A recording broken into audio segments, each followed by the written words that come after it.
A paz do Senhor Jesus Cristo. Sempre muito bom poder cultuar o nosso Deus. Reconhecer que dele nós somos dependentes, reconhecer a sua soberania.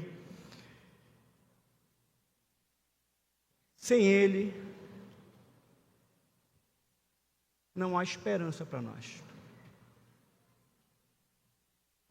Hoje,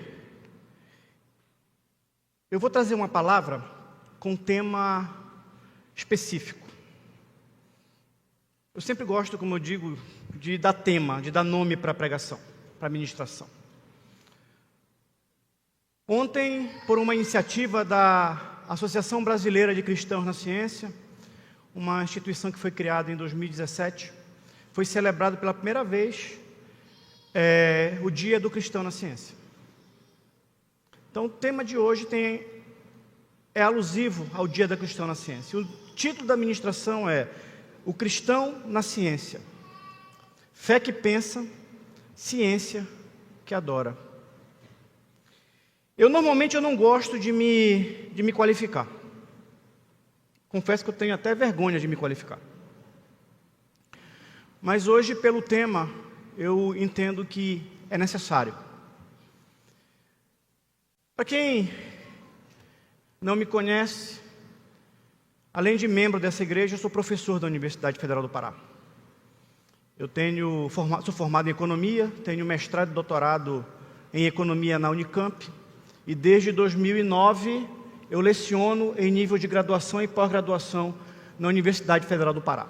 Inclusive, estou muito feliz de ter hoje à noite colegas meus da Universidade Federal do Pará que atenderam o convite de virem, alunos meus que foram alunos meus no mestrado, hoje estão no doutorado, e eu tenho alunos de graduação aqui, e é muito, muito legal tê-los aqui. Fiz esse convite exatamente para tentar compartilhar esse tema, que é um tema que não é muito usual. No curso de economia e nos cursos das áreas de humanas, é muito comum as pessoas se intitularem em função da escola de pensamento ou do autor que tem mais simpatia ou mais afinidade. Por exemplo, no curso de economia tem mais de 20 escolas de pensamento. É muito comum você ver um economista, pelo menos um economista que trabalha em nível de pós-graduação, de mestrado, doutorado, dizer, eu sou keynesiano, eu sou schumpeteriano, talvez muitos de vocês nem saibam o que é isso, né? Mas eu sou marxista, eu sou liberal. Pelo menos esses dois últimos estão muito em voga, né? Marxista e liberal, pelo menos aqueles que acompanham as mídias sociais, os debates políticos no Brasil, entendem que existem correntes de pensamento que são trabalhadas nas universidades. Eu confesso que eu não gosto de me definir com base em escolas de pensamento. Sempre que me perguntam para eu me definir de alguma forma, eu sempre digo, eu sou cristão. Antes de qualquer coisa, eu sou um cristão. Eu sou um cristão economista. Eu, de certa forma, tenho observado o debate contemporâneo, a importância de nós, como cristãos, estarmos inseridos no debate contemporâneo, a importância de nós, como cristãos, estarmos cada vez mais presentes nas universidades. Quando eu era estudante de economia, eu me lembro que eu participava de um grupo, que era o Alfa e Ômega. Eu não vejo mais o Alfa e Ômega nas universidades, eu não sei nem se ainda existe, mas quando eu era estudante de economia, eu ia nas reuniões do Alfa e Ômega, e existia um outro grupo que se reunia na universidade, que era a ABU, Aliança Bíblica Universitária. Eu cheguei a participar de algumas reuniões da ABU, mas frequentemente eu ia nas reuniões do Alfa e Ômega. Naquele momento nós tínhamos a oportunidade de conhecer outros alunos cristãos nas universidades, compartilhar uma palavra, de ver que nós não estávamos sós. E eu vejo que a Academia Brasileira de Cristãos nas Ciências, criada em 2017, tem cumprido atualmente essa função. Inclusive, no próximo dia 16 do mês que vem, nós vamos realizar aqui, um sábado, aqui à tarde, um evento da Academia Brasileira dos Cristãos na Ciência, o núcleo aqui do estado do Pará, onde nós vamos ter um seminário sobre o cristão na ciência. Então, já deixo o convite àqueles que são universitários, alunos secundaristas, professores, pesquisadores, para estarem presentes. Eu quero parabenizar o grupo de louvor. Não estou vendo a Thalita aqui. Thalita estava aqui agora há pouco, mas eu quero parabenizar o grupo de louvor. Eu quero fazer uma pergunta: quem já ouviu essa música antes? Estou surpreso. Quem nunca ouviu essa música antes? Eu dei uma missão para a Thalita na quinta-feira. Eu falei: Thalita, eu gostaria que você cantasse essa música antes de eu ministrar a palavra, por um motivo que eu vou explicar agora. Curiosamente, eu cheguei na igreja, estava aqui conversando com o pastor Cacheado. Aí o pastor Cacheado: eu conheço essa música. Eu falei para o pastor Cacheado: muita gente não vai conhecer, essa música é música antiga. Essa música é do Grupo Logos. Grupo Logos é um dos grupos cristãos evangélicos antigos e que eu confesso para vocês que eu sou muito fã deles. Com muita frequência eu escuto as músicas do Grupo Logos. E o Paulo César, que canta no Grupo Logos, realmente ele é uma pessoa que tem músicas que me abençoaram muito enquanto eu ainda era estudante universitário. Mas por que eu pedi para cantarem essa música? Porque essa é uma das poucas músicas, se não a única música do Grupo Logos, que não é de autoria do Grupo Logos. Mãos no Arado é de autoria de uma pessoa que era pesquisador. É de autoria de um cientista. Eu não sei quantos de vocês já ouviram falar, e provavelmente muitos de vocês já ouviram falar no Adalto Lourenço. Adalto Lourenço faleceu ano passado. Mas o Adalto Lourenço, depois que vocês tiverem a oportunidade de botar esse nome no YouTube, vocês vão ver várias palestras, vários debates do Adalto Lourenço. O Adalto Lourenço, nos últimos anos, ele tem vários livros escritos. Ele foi uma das pessoas que mais defendeu a fé cristã na ciência, inclusive com um debate sobre o criacionismo. Ele era um físico, professor universitário, e ele defendia o criacionismo, defendia o papel do cristão na ciência. E ele escreveu essa letra. Ele estudou com Paulo César no Instituto Palavra da Vida, em Atibaia. E ele escreveu essa letra e entregou para o Paulo César, e o Grupo Logos musicou a letra do Adalto Lourenço. Só que essa letra, ela não é uma letra aleatória. Ela é um testemunho. Ela é um testemunho. A gente costuma ouvir muitas letras aleatórias. Eu já falei, inclusive, em outras ministrações, que eu tenho até dificuldade de entender o sentido de algumas letras, porque tem uma melodia muito bonita, mas quando você vai ver a letra, talvez a letra, às vezes, não tenha um sentido mais bíblico, uma exposição mais bíblica. Mas, por exemplo, quando o Adalto Lourenço escreveu: quem em Cristo põe a vida, não pode mais olhar para trás, pois quem ao Mestre deu a mão, trabalho certo e perto, tem serviço e profissão. E ele continua: prega a palavra, ensina ao teu redor, mostra em tua vida, faz das boas novas tua vida. Essa letra é muito profunda, ela é muito profunda. Adalto defendeu incansavelmente a atuação do cristão na ciência. E é exatamente sobre isso que eu quero ministrar essa noite. E eu gostaria de pedir que você ficasse de pé para a gente ler a palavra do Senhor. Quero te convidar a abrir a Bíblia no Salmo 19.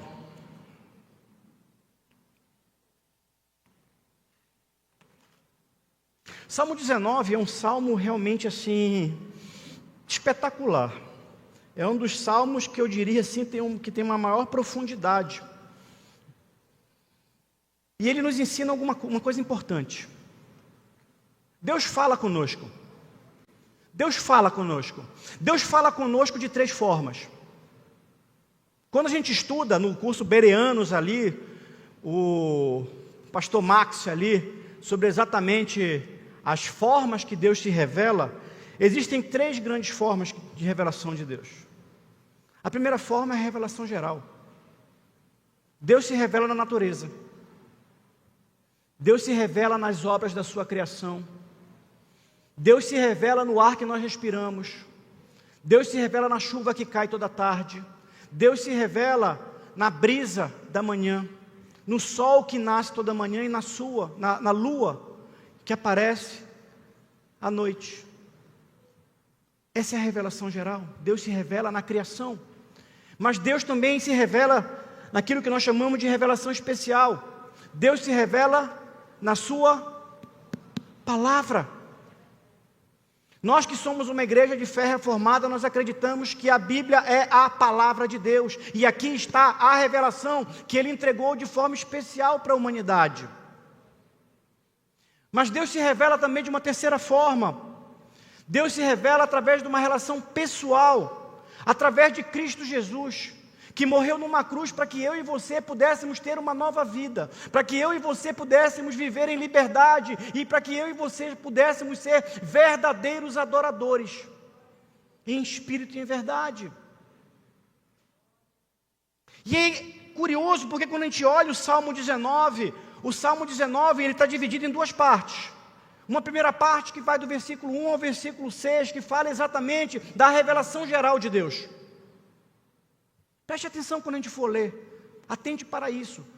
Davi, quando escreveu esse salmo, Davi está falando disso. Deus se revela de duas formas. Deus se revela de uma forma geral, nas obras da sua criação. Mas a partir do versículo 7 até o versículo 14, Davi vai dizer: Deus se revela pela sua palavra. E no Novo Testamento, nós temos a revelação pessoal de Cristo Jesus para as nossas vidas. Vamos ler a palavra. Os céus proclamam a glória de Deus, e o firmamento anuncia as obras das suas mãos. Um dia discursa a outro dia, e uma noite revela conhecimento a outra noite. Não há linguagem, nem há palavras, e deles não se ouve nenhum som. No entanto, por toda a terra se faz ouvir a sua voz, e as suas palavras até os confins da terra. Aí pôs uma tenda para o sol. Vou acompanhar aqui no meu. O qual, como noivo que sai do seu aposento e se regozija como herói a percorrer o seu caminho, principia numa extremidade dos céus, e até a outra vai o seu percurso, e nada refoge ao seu calor. Revelação geral. Deus se manifesta nas obras da sua criação, mas Deus também se manifesta na sua palavra. A lei do Senhor é perfeita e restaura a alma. O testemunho do Senhor é fiel e dá sabedoria aos simples. Os preceitos do Senhor são retos e alegram o coração. O mandamento do Senhor é puro e ilumina os olhos. O temor do Senhor é límpido e permanece para sempre. Os juízos do Senhor são verdadeiros e todos igualmente justos. São mais desejáveis do que o ouro, mais do que muito ouro depurado, e são mais doces do que o mel, e ao destilar dos favos. Além disso, por eles se admoesta o teu servo, e os guarda em grande recompensa. Quem há que possa discernir as próprias faltas? Absolve-me das que me são ocultas. Também da soberba guarda o teu servo, que ela não me domine. Então serei irrepreensível e ficarei livre de grande transgressão. Vamos orar? Senhor, nós queremos, Pai, te agradecer pela noite de hoje, Pai. Fala aos nossos corações. Passeia, Pai, com teu Espírito Santo com liberdade, Senhor. Pai, fala, Pai. Nós queremos te ouvir, nós estamos ansiosos, Senhor, para te ouvir, Senhor.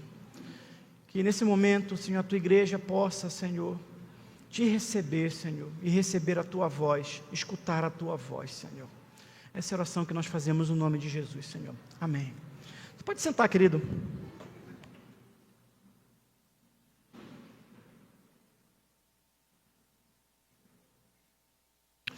pastor Cacheado me chamou a atenção que eu esqueci de ler o último versículo, eu vou ler. As palavras dos meus lábios e o meditar do meu coração sejam agradáveis na tua presença, Senhor, rocha minha e redentor meu. Quero fazer uma pergunta inicial para vocês, uma pergunta que talvez alguns já tenham escutado eu fazer nessa igreja, que eu faço com muita recorrência. Eu acho essa pergunta importante. Eu acho sempre importante estar sempre rememorando essa pergunta. Qual é o teu chamado? Qual é a tua vocação? Qual é o teu propósito existencial? Será que você tem verdadeiramente adorado o Senhor em espírito e em verdade na sua vida? Será que você pode dizer que você vive corandel diante da face de Deus, diante do altar do Senhor? Será que você contempla o Senhor em espírito e em verdade, face a face? Será que você vive em santidade? Será que santidade é teu estilo de vida? Essa pergunta é uma pergunta importante.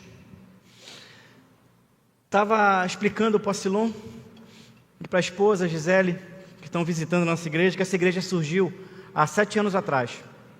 É uma igreja de fé reformada. E essa igreja já nasceu exatamente por ser uma igreja que tem um alicerce na cosmovisão bíblica, sabendo que não há separação entre o sagrado e o secular.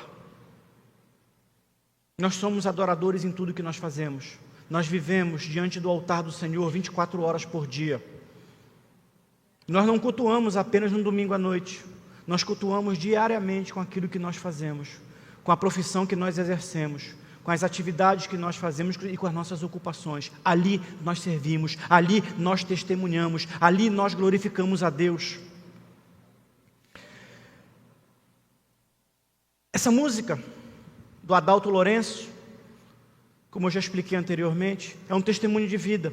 E ele faz uma pergunta: será que temos posto a mão no arado? Será que nós realmente estamos sendo verdadeiros cultivadores, ou ecônomos, ou mordomos dos dons que Deus nos deu? Será que você tem sido um adequado ecônomos, um administrador dos dons que Deus te deu? A nossa profissão, ela é o nosso ministério. E essa lógica vale para todos, mas ela vale sobretudo e em especial para as nossas universidades. Como estudantes, professores, pesquisadores, será que nós estamos sendo verdadeiros profetas? Será que nós somos adoradores?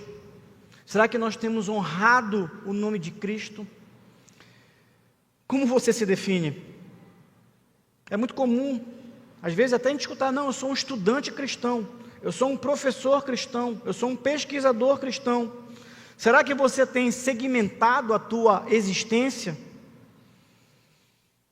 O cristão que entende verdadeiramente a cosmovisão bíblica, entende verdadeiramente a profundidade da palavra de Deus, sabe que nós precisamos levar uma vida integral, sistêmica.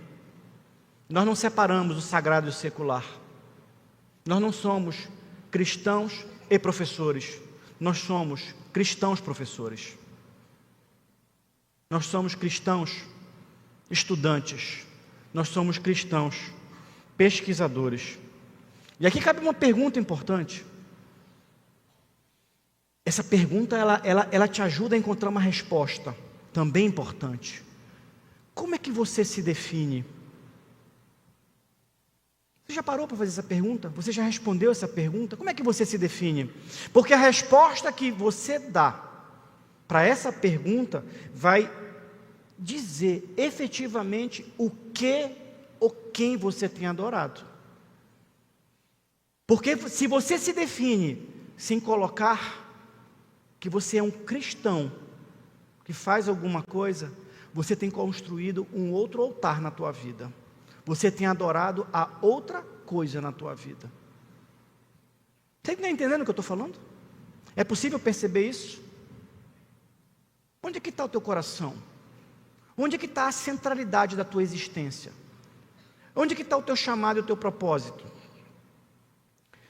Abraham Kuyper é um teólogo reformado que viveu há mais de um século atrás, e ele escreveu uma frase E essa frase, ela tem um sentido muito especial. Ele disse: não há um único centímetro quadrado da existência humana sobre o qual Cristo, que é soberano sobre tudo, não clame, é meu. Tudo pertence a Ele. Todas as esferas de influência pertencem a Ele. Não há nada que nós possamos olhar ou contemplar ou vislumbrar que não pertença a Ele, ou que Ele não clame, é meu. Mas para que o reino de Deus se manifeste nessas áreas de influência, é preciso que tenham verdadeiros cristãos, que o adorem em espírito e em verdade, e que façam da sua vida um testemunho vivo do reino de Deus. Adoração é o nosso propósito. Nós somos chamados para sermos adoradores. Na quinta-feira, eu compartilhei um ensaio, botei no grupo de WhatsApp da igreja, mandei para alguns conhecidos, e eu comecei o ensaio dizendo o seguinte: nem todo laboratório é frio, às vezes é um altar. Nem toda sala de aula é uma mera repartição de conteúdos, não raro torna-se uma catedral de perguntas, descobertas e testemunhos. Quando a gente comemora ou celebra o Dia do Cristão na Ciência, essa data, ela nos chama, ou ela nos convida a reconhecer que pesquisa e ensino, lado a lado, podem render glórias a Deus. E quem abraça a curiosidade como vocação, serve a Deus e testemunha desse Deus no seu exercício como pesquisador, como professor. O objetivo, quando eu falo disso, é simples e audacioso ao mesmo tempo. A gente procura afirmar a partir disso que a mente curiosa e o coração adorador, eles não competem, eles se complementam, eles se somam. A Bíblia, ela legitima essa afirmação. Quando nós lemos em Provérbios 25:2, está grafado lá: a glória de Deus é encobrir as coisas, a glória dos reis, investigá-las. O texto, na verdade, é uma orientação exatamente para isso. Quando a gente estuda a cosmovisão bíblica, a gente entende que Deus semeou pistas da sua existência nas obras da sua criação. Cada centímetro quadrado daquilo que foi criado por Deus é uma pista da existência dele. E quando nós, como pesquisadores, como cientistas, nós descobrimos, pesquisamos e entendemos um pouco mais daquilo que Ele criou, nós estamos verdadeiramente testemunhando dele e o adorando em espírito e em verdade. Mas mais do que isso, talvez se eu tivesse tempo eu poderia caminhar de uma outra forma. Se nós lermos, depois você pode anotar esse versículo bíblico e pesquisar em casa, em Deuteronômio, capítulo 6, versículo 6 a 9, você vai ver que nós somos também admoestados a ensinar as próximas gerações. Nós precisamos ensinar as próximas gerações daquilo que nós descobrimos. Esse é um mandamento. Quando um professor ensina, ele está seguindo o mandamento bíblico. Ele está repassando o conhecimento. Ele está testemunhando da criação. Johannes Kepler. Provavelmente vocês estudaram Johannes Kepler, né? No ensino médio de vocês. Ele era um cristão. E ele, quando ele mapeou as órbitas planetárias, ele afirmou que ele estava... É muito legal essa frase dele. Ele disse o seguinte: eu estou pensando os pensamentos de Deus depois dele.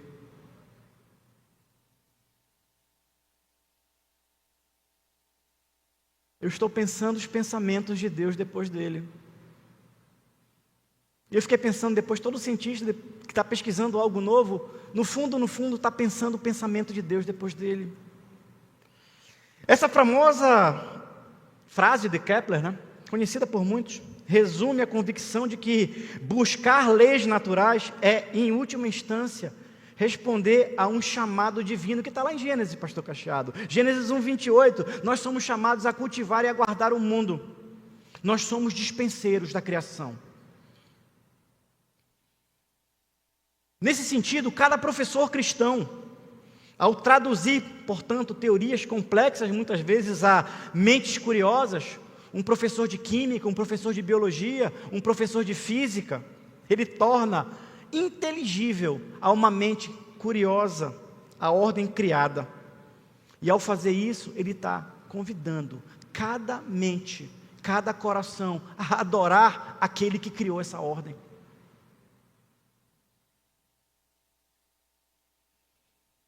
Entretanto, é curioso porque ainda persiste uma visão equivocada sobre um antagonismo entre fé e ciência, como se as duas coisas fossem incompatíveis. Eu me lembro quando eu fazia doutorado na Unicamp, eu tive um professor no doutorado, inclusive foi ministro do governo Sarney. Um dia ele virou na sala de aula e fez o seguinte comentário: como pode uma pessoa tão inteligente ser cristã? Eu não respondi para ele por respeito, talvez até pela imaturidade, mas hoje eu fico perguntando como pode uma pessoa tão inteligente não acreditar que há um Deus soberano. Muitos temem que teorias científicas corroam doutrinas. Durante muito tempo a gente escutou nas igrejas evangélicas isso, inclusive com uma equivocada orientação de não incentivar os jovens a irem para as universidades, porque iriam se desviar. Nós erramos, mas não podemos continuar insistindo nesse erro. Nós não podemos continuar insistindo nesse erro. E ao mesmo tempo nós continuamos errando ao evitar o tema religião nas universidades. Muitos têm medo de dizer que são cristãos nas universidades. Entram nas universidades e fazem tudo para não dizer que são cristãos, para não serem, de repente, vítimas de talvez de uma palavra que possa diminuí-los, como eu citei agora há pouco. Vivem uma falsa dicotomia essas pessoas. Praticam uma religiosidade no final de semana, na igreja, e durante a semana cultuam a razão, ou cultuam algum teórico de preferência. Eu sou adepto do fulano de tal, carrego o livro do fulano de tal com muito orgulho, mas tenho vergonha de botar uma Bíblia embaixo do braço. Ali está o altar, ali está a fonte de adoração dele. Separam fé e ciência, como se fossem antagônicos. Porém, a história, ela nos conta algo muito diferente. Quando nós olhamos para a história, nós percebemos que as universidades nasceram em um terreno totalmente encharcado de cosmovisão bíblica. Foi a igreja cristã que gerou as universidades na Idade Média. As maiores universidades do mundo surgiram ou de iniciativas da Igreja Católica ou de iniciativa das igrejas reformadas. 90% das principais universidades americanas surgiram como sendo um braço da igreja. Mas em algum momento a igreja resolveu se distanciar das universidades. Louis Pasteur, vocês escutaram esse nome já? O pai da microbiologia moderna. Ele era um cristão. Ele lia a Bíblia a caminho do Instituto Nacional de Pesquisa da França. Tem até uma história engraçada, né? Que eu fui checar essa história. Tem alguns sites na internet de checadores de fatos, né? E alguns sites dizem que essa história, ela realmente existiu. O Pasteur, ele teve um encontro extremamente curioso com um jovem acadêmico. Ele já estava com cerca de 75 anos de idade. E ele pegava um trem para ir para o trabalho. E um certo dia, e ele tinha o hábito de pegar a Bíblia e ler a Bíblia, indo para o trabalho. E um certo dia, sentou do lado dele um jovem com alguns livros de ciência embaixo do braço. E o jovem resolveu tirar com ele. Olhou para ele e disse: o senhor está lendo que livro? Ele disse: eu estou lendo a Bíblia. Por que o senhor está lendo esse livro de fábulas? E aí o pastor parou, olhou: por que você acha um livro de fábulas? É um livro de fábulas. O senhor deveria ler outras coisas. Mas que coisa eu deveria ler? Eu deveria ler os grandes cientistas da modernidade, os pais da Revolução Francesa, aqueles que nos ajudaram a construir a ciência moderna. E o pastor perguntou: mas você acha que é incompatível a Bíblia com a ciência? E ele, num tom arrogante, disse: olha, eu não tenho tempo para me alongar com o senhor, mas eu recomendo que o senhor leia outras coisas. Eu vou fazer o seguinte: eu vou descer na próxima parada, se o senhor puder me dar o seu correio, depois eu mando algumas coisas para o senhor ler, e o senhor entender do que eu estou falando. Aí o pastor tirou o cartãozinho dele, entregou para ele. Ele pegou o cartão e leu: Louis Pasteur, diretor-geral do Instituto Nacional de Pesquisa da França. E embaixo escrito: um pouco de ciência nos afasta de Deus, muita ciência nos aproxima. O jovem baixou a cabeça e ali não teve mais palavras. Ele estava falando com o maior cientista da época dele. E ele dizendo para o maior cientista da época dele que era incompatível ser um cristão na ciência. Robert Boyle, um dos fundadores, né, da química moderna, ele financiava bolsas para estudantes de teologia e ele era um ofertante liberal para missões. Michael Faraday, que foi um dos descobridores do eletromagnetismo moderno, ele era professor de escola bíblica dominical na sua igreja. Eu poderia passar horas falando e listando os cientistas cristãos aqui, mas tem dois que merecem referência. Blaise Pascal, um dos mais brilhantes construtores da matemática moderna. Ele escreveu um livro chamado, em 1670, Pensamentos. E ele, nesse livro, ele tentou matematicamente provar a existência de Deus.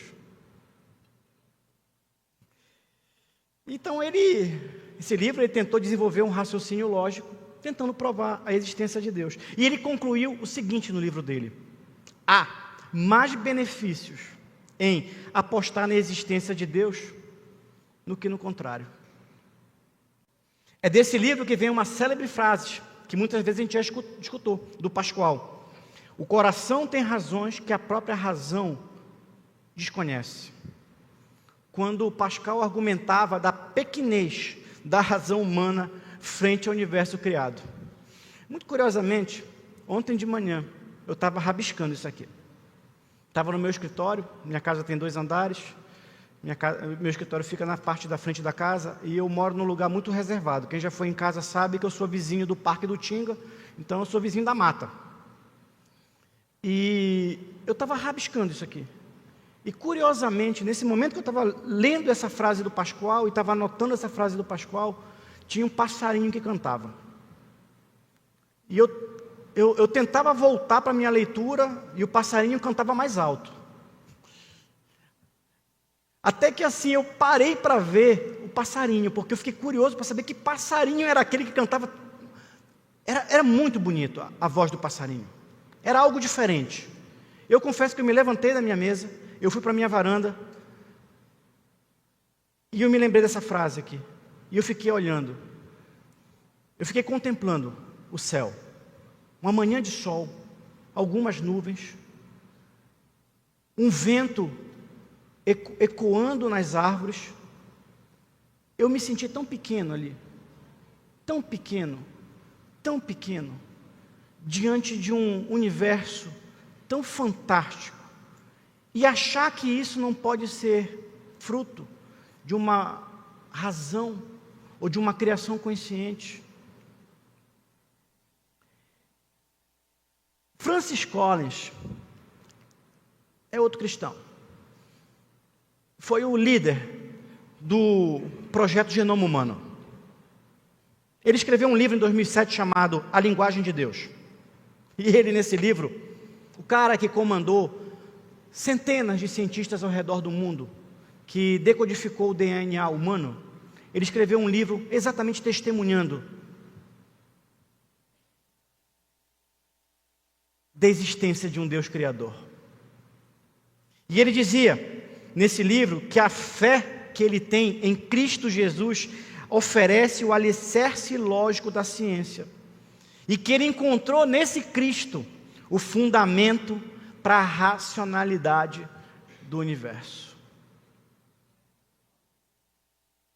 Como economista, estou com um aluno meu aqui, o Diogo, com a sua esposa, eu não poderia não citar um outro cristão reformado, pai da economia, Adam Smith. Quem é das áreas humanas ouviu falar no Adam Smith, né? Pai da economia. Pai da economia, o Adam Smith, ele criou uma coisa chamada teoria da mão invisível. A teoria da mão invisível do Adam Smith nada mais é que o testemunho de que existe uma ordem transcendental criada. Existe uma ordem no universo, existe uma ordem na sociedade, e essa ordem não é aleatória, não é um acidente, não é um acaso. Existe por detrás dessa ordem a criação. A mão invisível do Adam Smith nada mais é do que a mão de Deus. Ele era seguidor, na verdade, de um outro teórico, pai do liberalismo moderno, John Locke. John Locke também escreveu alguns livros importantes, os tratados sobre governo civil, e o John Locke também, ele era um cristão reformado. Mas por que eu estou citando John Locke e estou citando Adam Smith aqui? Porque John Locke e Adam Smith, ambos, não dissociavam a sua fé das suas teorias ou das suas visões de mundo. As suas teorias e as suas visões de mundo ecoam centralmente uma cosmovisão bíblica. Não é incompatível você ser cristão e ser um cientista, um pesquisador. Ontem eu fiz uma pesquisa rapidamente e tem um dado na internet, depois vocês podem olhar e confirmar. Foi feito um levantamento entre os ganhadores do Prêmio Nobel de Economia, os 100 anos do Prêmio Nobel de Economia, 1901 e 2001. E, curiosamente, um dado chama a atenção. 65% dos ganhadores do Prêmio Nobel de Economia em todas as áreas eram cristãos praticantes. Um outro dado chama a atenção, complementa. 20% dos ganhadores do Nobel de Economia eram judeus. Os cristãos respondem por 31% da população, os judeus 0,02%. Mas se você pegar os cristãos e os judeus, estou falando, portanto, daqueles que são teístas, que acreditam na existência de um Deus Criador, porque tanto cristãos quanto judeus acreditam na existência de um Deus Criador. 85% dos ganhadores do Prêmio Nobel são teístas. Aí 15% se divide entre outras religiões. E nós costumamos achar que quem faz a alta ciência são os ateus, quem faz a alta ciência são os cristãos. As grandes descobertas da humanidade foram feitas por berços de cristãos. Celebrar, portanto, o dia do cristão na ciência é reconhecer 3 verdades. A primeira verdade: a investigação científica é vocação, é serviço, é adoração. Toda vez, portanto, que um pesquisador descobre algo novo, ele está testemunhando do Criador, e ele está prestando um bem à humanidade. Segundo ponto importante: virtudes cristãs qualificam o laboratório ir à sala de aula. Entender o ensino e a pesquisa como uma vocação e um ato de adoração faz com que o pesquisador e o professor assuma uma outra postura. Uma postura que tenha ética, mas acima de tudo uma postura que busca a excelência. Porque se você é um pesquisador e é um professor que entende que você é vocacionado, que você é chamado a ser, no teu exercício profissional, um adorador por excelência, você jamais vai entrar numa sala de aula sem buscar a excelência naquilo que você faz. Você vai querer ser o melhor professor. Você vai preparar uma aula com muito carinho. Você vai preparar uma aula com muito cuidado. Não para a tua honra e para a tua glória, mas para testemunhar daquele a quem você serve. Afinal, nós somos cartas vivas. Terceiro ponto importante: assombro intelectual. A adoração nasce do assombro intelectual. Cada nova descoberta, cada nova formulação, cada avanço na ciência caminha em direção de uma única verdade que nós lemos no primeiro versículo do Salmo 19: os céus proclamam a glória de Deus, a criação proclama e exala a glória de Deus.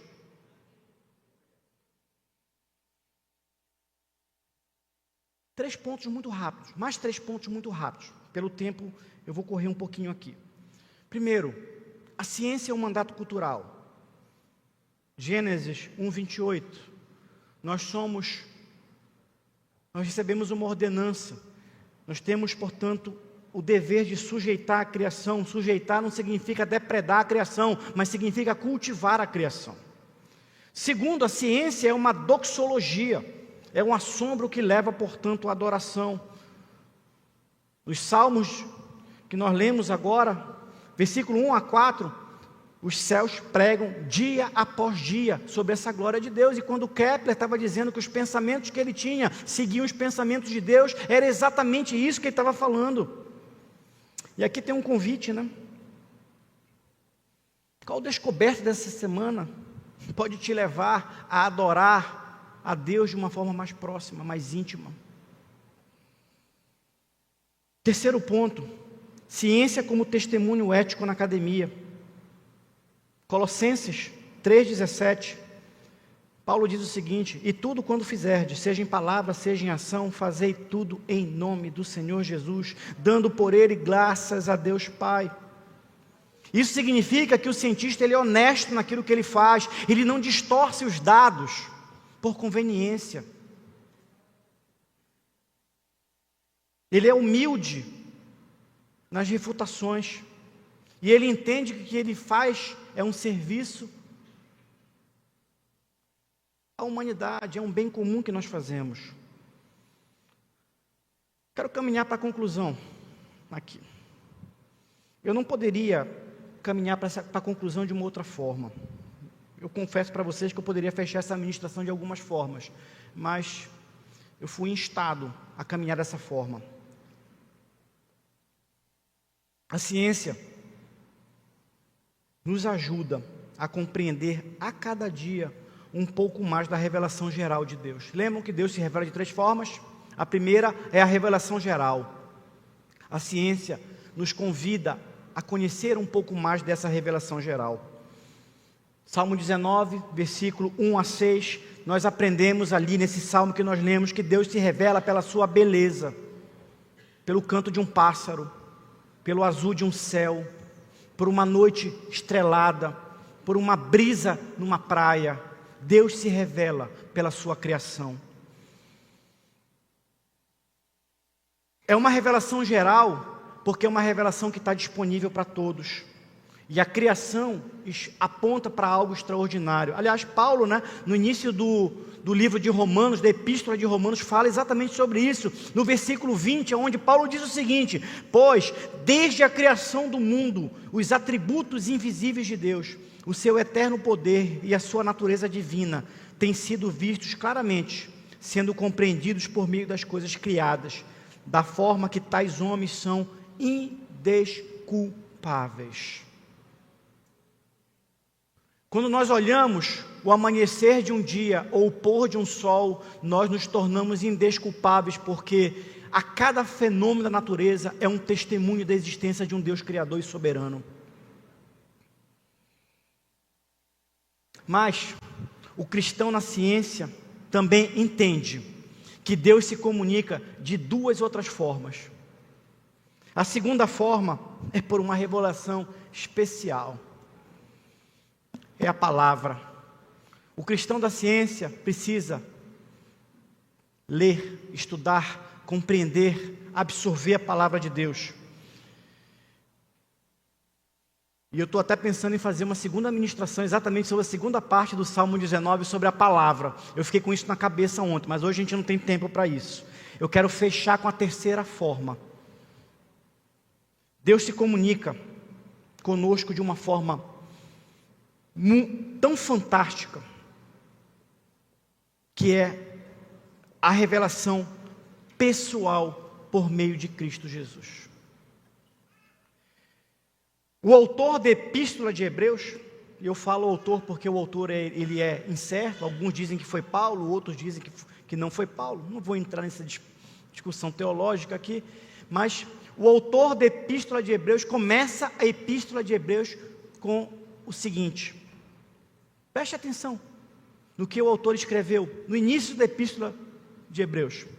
Havendo Deus outrora falado muitas vezes e de muitas maneiras aos pais pelos profetas, nesses últimos dias nos falou pelo Filho, a quem constituiu o herdeiro de todas as coisas, pelo qual também fez o universo. Jesus é o Logos, Jesus é o sopro divino que criou todas as coisas. Nesses últimos dias ele falou pelo Filho, ele continua: ele que é o resplendor da glória e expressão exata do seu ser, sustentando todas as coisas pela palavra do seu poder, depois de ter feito a purificação dos pecados, assentou-se à direita da majestade nas alturas. Todo cristão na ciência tem uma vida íntima e relacional com esse Cristo, e entende que esse Cristo morreu numa cruz para que esse cientista fosse liberto dos seus pecados e tivesse a possibilidade de viver uma vida extraordinária e de sonhar com a eternidade. Jesus veio para que nós pudéssemos conhecer o Pai. Ele mesmo disse isso em Mateus capítulo 11, versículo 27. Eu vou ler o seguinte que Jesus disse: todas as coisas me foram entregues por meu Pai. Ninguém conhece o Filho a não ser o Pai, e ninguém conhece o Pai a não ser o Filho, e aqueles a quem o Filho quiser revelar. Eu não quero conhecer somente as obras da criação desse Deus extraordinário. Eu quero conhecer esse próprio Deus extraordinário. E para fazer isso, nós precisamos entregar a nossa vida a Jesus. Deus tomou uma iniciativa. Tornou possível conhecê-lo de três formas: através daquilo que Ele criou, através da sua palavra e através do seu Filho, que morreu numa cruz, para que eu e você pudéssemos verdadeiramente conhecer e ter uma vida íntima e relacional com o Deus que criou todas as coisas. Será que você pode ficar de pé?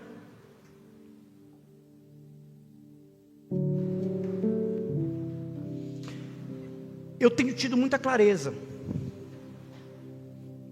nos últimos anos. Eu tenho a certeza que o Espírito Santo tem levantado uma nova geração nesse país. O Espírito Santo tem levantado cristãos que o adorem em espírito e em verdade, que testemunhem dele em cada centímetro quadrado da existência. Nós precisamos de mais profetas nas escolas, que ensinem os nossos jovens. Nós precisamos de mais profetas nas universidades, que ensinem, que pesquisem, que sirvam como uma carta viva e que mostrem para os jovens que não há incompatibilidade entre a elevada ciência e a fé cristã. Muito pelo contrário, apenas uma pouca ciência afasta a pessoa de Deus, porque há muita ciência o aproxima de Deus. Nós precisamos de uma nova geração de jovens que digam: eu vou entrar numa universidade e eu vou ser um adorador em espírito e em verdade, eu vou ser o melhor estudante do meu curso, eu vou fazer um mestrado, eu vou fazer um doutorado, eu vou virar professor, e eu vou ser um pesquisador que vai testemunhar através do meu ato de adoração diário desse Deus.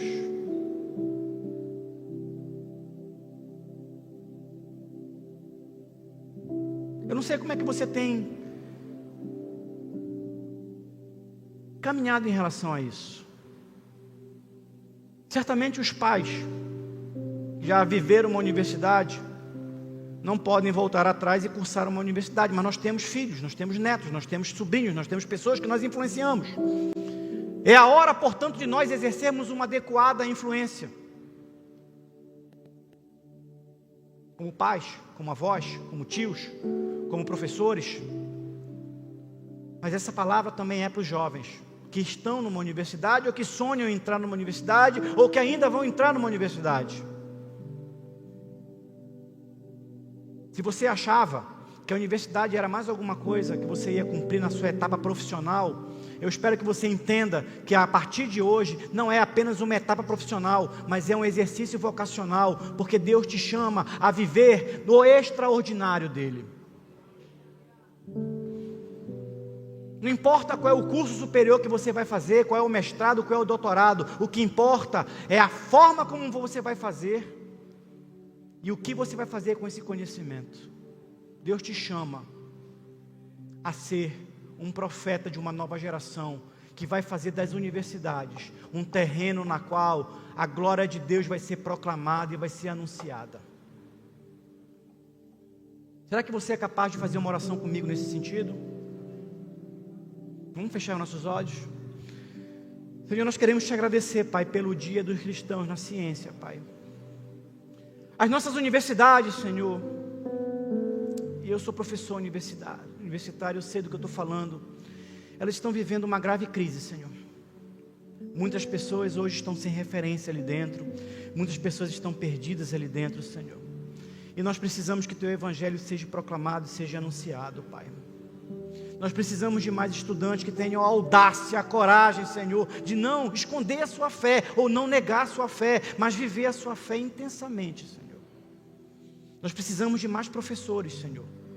Professores secundaristas no ensino primário, de matemática, de biologia, de letras, de todas as áreas, Senhor, que exerçam a docência como vocação e como chamado, Senhor, que entendam que ali são profetas e adoradores, Senhor. Nós precisamos de mais professores universitários, Senhor, que possam mostrar, Senhor, que não existe incompatibilidade, Senhor. Nos dê, Senhor, sabedoria, Senhor, nos dê essa persistência, Senhor.